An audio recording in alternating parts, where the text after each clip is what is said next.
കൊല്ലത്ത് സമാപിച്ച CPM സംസ്ഥാന സമ്മേളനത്തിന് ശേഷം പാർട്ടിയിൽ പിണറായി വിജയന് എതിരാളികൾ ഇല്ലെന്ന അവസ്ഥയിലാണ് കാര്യങ്ങൾ. എന്നാൽ പാർട്ടിക്ക് വഴങ്ങുന്ന പ്രകൃതക്കാരനായ പിണറായി സംസ്ഥാന സമ്മേളനത്തിൽ ഉയർന്ന വികാരങ്ങൾ മാനിച്ച് തിരുത്തുകൾ വരുത്താൻ തയ്യാറാകുന്നു എന്നാണ് പുറത്തുവരുന്ന സൂചനകൾ.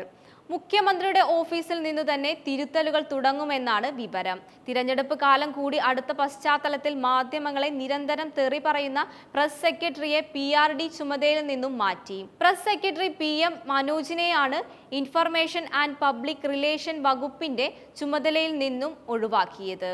അഡീഷണൽ പ്രൈവറ്റ് സെക്രട്ടറി CM രവീന്ദ്രനും മീഡിയ സെക്രട്ടറി പ്രഭാവർമ്മയ്ക്കുമാണ് ഇനി PRD ചുമതല.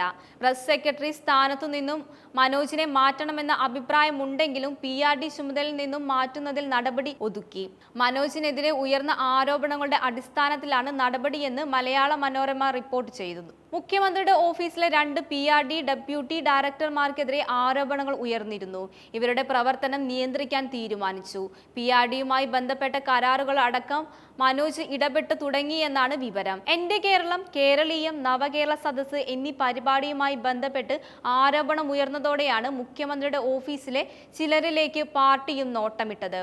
PRD കരാറുകൾ നിരന്തരം മനോജിന്റെ മകന്റെ സ്ഥാനം ഉൾപ്പെടെ ഉള്ളവർക്ക് ലഭിക്കുന്നതും വിവാദമായിരുന്നു. ഈ വിമർശനം ഉയർന്നപ്പോൾ അതിനെ പരിഹരിക്കുന്ന നിലപാടാണ് മനോജ് സ്വീകരിച്ചത്. PRD പരസ്യ കരാറിലും ഡോക്യുമെന്ററി നിർമ്മാണത്തിലും ഇടപെടുന്നുണ്ടെന്നും ആരോപണമുയർന്നു.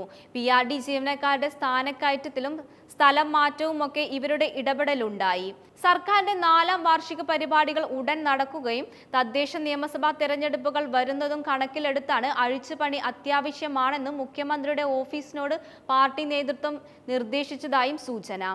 PM മനോജുമായി മുന്നോട്ടു പോയാൽ മാധ്യമങ്ങളുമായുള്ള ബന്ധം കൂടുതൽ വഷളാകുമെന്നും സൂചനയാണ് പാർട്ടിയിലെ പലരും നൽകിയത്. പ്രസ് സെക്രട്ടറി മനോജ് മാധ്യമങ്ങൾക്കെതിരെ മോശമായ വിമർശനം നടത്തിയതും പാർട്ടി നേതൃത്വത്തിൽ അതൃപ്തിയുണ്ടാക്കിയിരുന്നു. സർക്കാർ ശമ്പളം കൈപ്പറ്റിക്കൊണ്ട് മനോജ് ഈ വിമർശനങ്ങളെല്ലാം ഉന്നയിച്ചത്.